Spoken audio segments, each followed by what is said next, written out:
Bonsoir, très heureux de vous retrouver pour ce point sur l'information. Nous sommes le jeudi 31 août, il est 18h. Cet après-midi, Marc Fesneau est en Vendée. Le ministre de l'Agriculture et de la Souveraineté Alimentaire est présent pour évoquer la stratégie vaccinale mise en place par le gouvernement.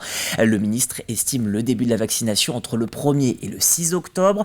On ne sait pas où en France, mais il affirme que le pays sera le premier d'Europe à entamer cette campagne et surtout le premier pays du monde à organiser un contrôle et une traçabilité sur les vaccins. Après avoir visité le GAEC et la Ruffinière à La Roche-sur-Yon, il s'est arrêté au micro de Julie Morini. C'est une opération à peu près de 80 millions d'euros pour un premier épisode de vaccination sur les canards. L'État prendra en charge une très grande partie de cette vaccination, plus de 80%.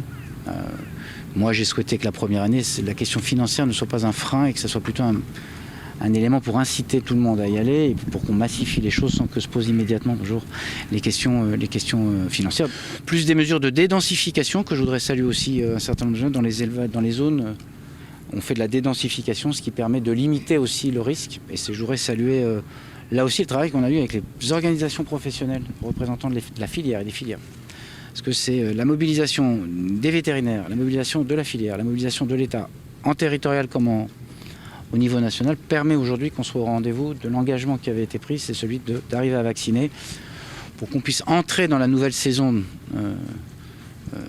si je peux dire 2023-2024, avec, je ne dis pas, on n'est jamais complètement serein, mais enfin avec un dispositif complémentaire qui est celui de la vaccination.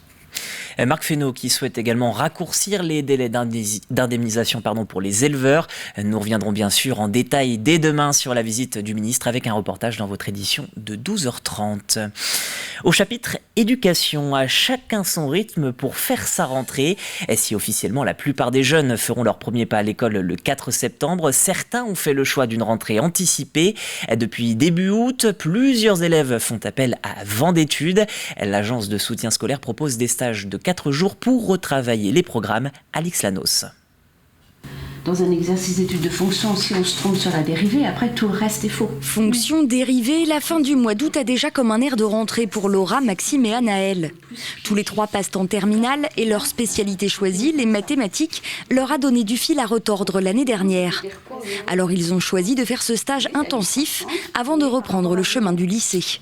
On rappelle ce qui est censé être les bases, ce qui est les connaissances de l'année précédente. Donc on les remet déjà en mémoire, ce qui va leur faire gagner du temps à la rentrée. Et en plus, c'est souvent les remettre en confiance pour qu'ils ne se disent pas « mais non, là, j'y arrive pas, c'est pas possible, je suis trop nulle ». Plus ou moins enthousiaste au départ à l'idée de passer 2h30 par jour à faire des maths pendant une semaine, tous reconnaissent finalement qu'ils aborderont ainsi la rentrée plus sereinement. Ici, en effet, on est très loin du rythme particulièrement soutenu du lycée. Dans les cours qu'on a principalement en maths, ça va très vite, du coup on n'a pas le temps de poser des questions et au niveau des chapitres c'est assez compliqué. Donc là en fait tu peux lui demander qu'elle me réexplique 5 fois la chose, elle va me la réexpliquer. Cette année je tournais à peu près à 8-10 de moyenne, donc mes parents me disent qu'il faut que je me rattrape complètement et pour l'année de terminale parce que sinon ça va être compliqué pour Parcoursup. Il faut dire qu'avec Parcoursup, certaines habitudes ont changé. Dans cet organisme qui accompagne 300 à 400 élèves par an, certaines matières sont beaucoup plus demandées qu'avant. Par exemple, la physique-chimie, c'est une matière qui est assez compliquée en spécialité. Donc on a beaucoup de demandes en physique-chimie, ce qu'il n'y avait pas auparavant quand les spécialités n'existaient pas. Et les élèves, depuis que le bac est en contrôle continu et depuis Parcoursup, font attention à leurs notes dès la première. Sous forme de stage ou du suivi toute l'année à domicile, beaucoup d'élèves se tournent en tout cas vers des organismes de soutien scolaire. Un budget pour les familles. Ici, il faudra compter 220 € pour la dizaine d'heures de stage intensif. Et 720 élèves seront, eux, les premiers à découvrir le collège Arnaud Beltrame à Luçon. Un nouvel établissement issu de l'union entre les collèges Bossire et Le Sourdy. Les élèves vont être accueillis par 50 professeurs et Nicolas Delomini, leur nouveau chef d'établissement.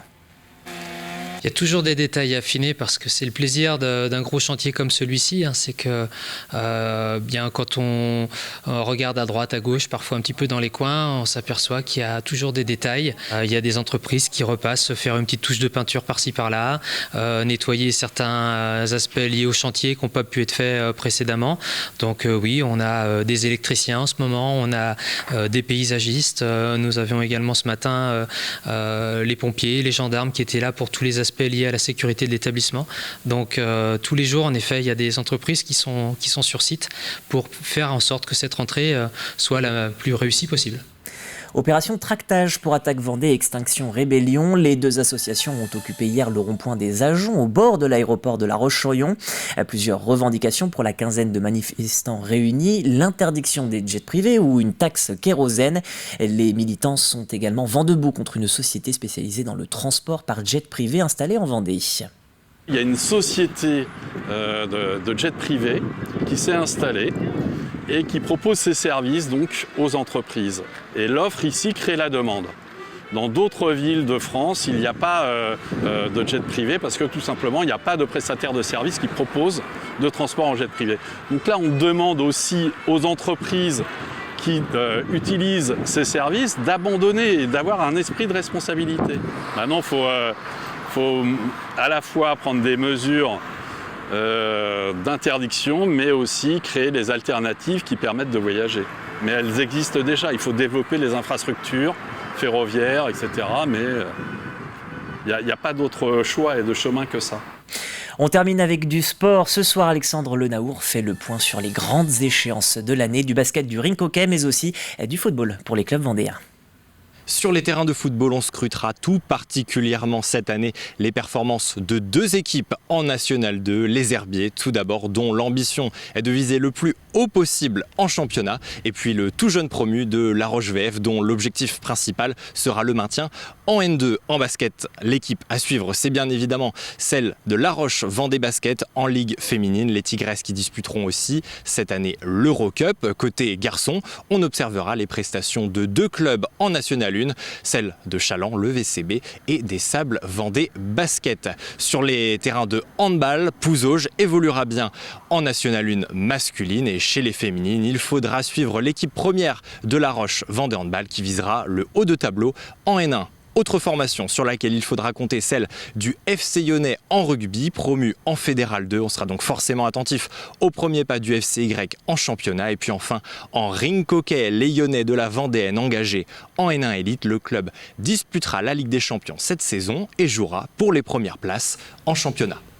Merci d'avoir suivi ce journal. Demain, vous avez rendez-vous avec Diane Delangle pour l'information. Au revoir. Passez une très belle journée sur TV Vendée.